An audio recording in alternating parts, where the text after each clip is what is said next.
I was at home one day when the telephone suddenly rang. I picked it up and this voice in Italian said, "Pronto?" And I said, "Pronto?" And a little taken aback, the person said, "Excuse me, but is that the dry cleaners shop in Via Pezzana?" And when she spoke, I recognised that this was a woman who I had been very friendly with during the years that I'd lived in Rome, but we had subsequently fallen out and hadn't spoken or seen each other for many years. And I said, "Maura, is that you? It's me, Vida." And she said, "Vida? What on earth are you doing in the dry cleaners shop in Via Pezzana?" And I said, "Maura, I'm not in the dry cleaners shop in Via Pezzana. I'm in London, and you phoned my home in London." Well, she was absolutely staggered, as was I, because as she went on to explain, she had no idea that I was living in London at all, let alone did she know my phone number there. And she phoned the dry cleaners at least twice a week, so she was certainly sure of their number. Well, as you can imagine, we were both absolutely staggered by this extraordinary quirk of electronic fate, and we really believed that it was for some sort of purpose, and we thought that it probably meant that we would renew our friendship in a way that was deeper and more valuable, you know, than it had been before. But that didn't turn out like that. And in fact, we haven't spoken or seen each other in 4 years. I'm a bookseller. I work in the book market on the South Bank in London under Waterloo Bridge, and I was setting out my stall one day. I had a big armful of books and I was setting them out one by one all along the table. And an old lady approached me and she came up to me and she said, you know, "What days are you here and how long's the book market been here, etc." And she was telling me how the area had changed since she last knew it. She'd got married after the war, she'd gone to Canada, and this was her first time back, and everything had changed. She thought it was amazing. And I was talking to her and I was still laying out the books, and the one I laid out was called The Language of Flowers. And she looked at it, she says, "Oh, I had a copy of that when I was a little girl." She says, "I really loved it. It was a constant companion. I'd love to replace my copy. Looks very similar." And she picked it up and began to look through it, and I carried on just laying out the books while she did it. And when I finished, I looked back, and she was standing there with the book in her hand like this, and her other hand on her mouth, and she was all sort of almost shaking, and something was wrong. And I went up to her, I says, "What's wrong, madam? What's the problem?" She said, This is my book." She says, "This is my actual book. Look, it's got my name in it, Hetty." But she says, "How did you get the book? Because we lost this book in the Blitz. Our house was completely bombed. All our belongings, we just left them because it was just a pile of rubble. We never took anything away. How on earth did you get this book? Because it is definitely mine. Here's it," you know." And she showed me the little annotations, and we were talking about the book, and she showed me the little drawing of a bush or a tree or something, and she'd put it there in the back. So she said, "Oh, I've definitely got to have this book. I just can't believe it," she said.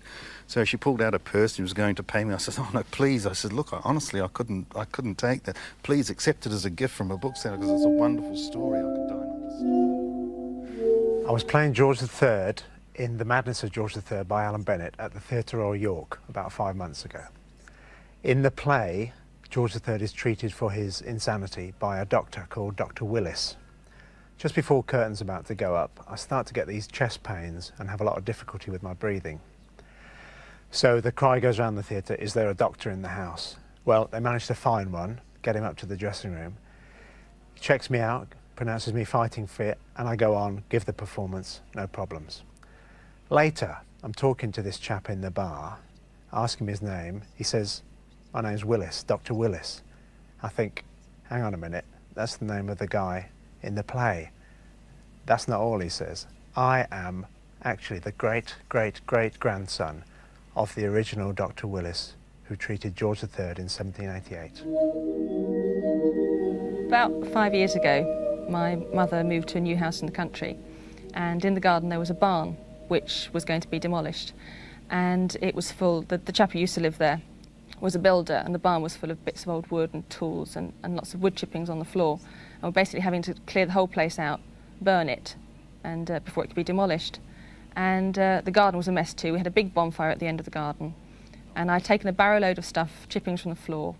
I'd taken it down to the bonfire at the end of the garden, tipped it on, and I was standing there about 2 yards away from the fire chatting, and there was this bang, and I felt something hit the side of my head, and I put my hand up and I took my earring out of my ear, and there was this .22 bullet which had been on the fire and had exploded, and the cartridge embedded itself in my earring, and obviously if I hadn't been wearing the earrings it would have got me in the neck. And at the time what I was quite freaked out by was the fact that it has the letter E on the bottom of it, and my name's Elaine, and I thought this could have been quite literally the bullet with my name on it. I was walking along the road in Folkestone, where I live, and there was a phone box in the street ringing. I don't usually answer phone boxes, obviously, but for some reason I decided to answer this one. Picked it up, and there was a voice at the other end, matter-of-factly saying, "Oh, sorry to bother you at home, Jason, but the fax machine's broken down. You know, can you help me fix it?" And it was Sue, who I work with at the AA in Dover. And I sort of stopped her in her tracks and said, "Sue, just a second, you rung me in a phone box, you know, how did you know I was here?" And she said, "Oh, stop messing around, Jason. Look, we're really busy. How do you sort this machine out?" And I said, "Sue, look, I'm in a phone box. You know, how did you know I was here? You know, what are you doing?" And you know, she just wouldn't believe me, and I kept trying to convince her and gave up in the end. So I told her what to do with the fax machine, how to get it sorted out. And while I was telling her, she suddenly stopped me in my tracks and said, Jason, I haven't dialed your home phone number." She said, "You live in Folkestone, don't you?" I said, "Yeah." She said, "I've dialed the Folkestone prefix, but I've dialed your staff payroll number. It's next to your name on the list at work." And sort of took all this in. And basically, you know, that's exactly what happened.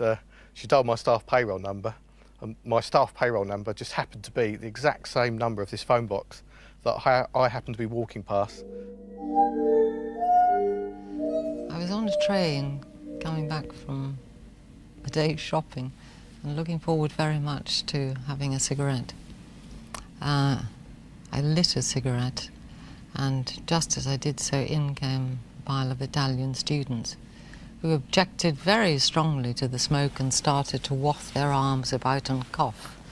And they made me feel very uncomfortable. But anyway, I persisted with my cigarette and eventually suggested that perhaps they'd like to go into another compartment because I was within my rights sitting here in a smoker. They didn't and stayed with me all the way home. And I was having very unkind and unchristian thoughts about these yobbos.